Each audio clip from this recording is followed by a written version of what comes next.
ফিলিস্তিনের গাজাগামী ত্রাণবাহী গ্লোবাল সুমুট ফ্লোটিলার সবশেষ জাহাজও আটক করেছে ইসরায়েলি সেনারা। পোল্যান্ডের পতাকাবাহী এই নৌযানে ৬ জন আরোহী রয়েছেন। বহরের প্রায় সব নৌযান ইতোমধ্যেই আটক করা হয়েছে।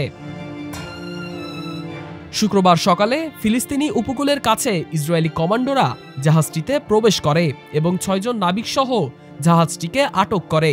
লাইভ স্ট্রিম ভিডিওতে দেখা গেছে সেনারা জোরপূর্বক জাহাজে উঠেছেন। পোল্যান্ডের এই পতাকাবাহী মেরিনেট ছিল ফ্লোটিলার সবশেষ কার্যকর জাহাজ। এর আগে বহরের ৪৩টি নৌযান আটক করা হয়েছে। ফ্লোটিলায় থাকা অধিকার কর্মীদের মধ্যে রয়েছেন সুইডিশ পরিবেশ ও মানবাধিকার কর্মী গ্রেটা থুনবার্গ। এদিকে ইসরায়েল দাবি করছে এটি ফ্লোটিলার ফিলিস্তিনি সংগঠন হামাসের সঙ্গে সম্পর্ক রয়েছে, তবে এখনো এর প্রমাণ তারা দেখতে পারেনি। আন্তর্জাতিক মহলে ইসরায়েলের এই পদক্ষেপকে সন্ত্রাসী কর্মকাণ্ড হিসেবে নিন্দা জানানো হয়েছে। ডেস্ক রিপোর্ট, আজকের পত্রিকা।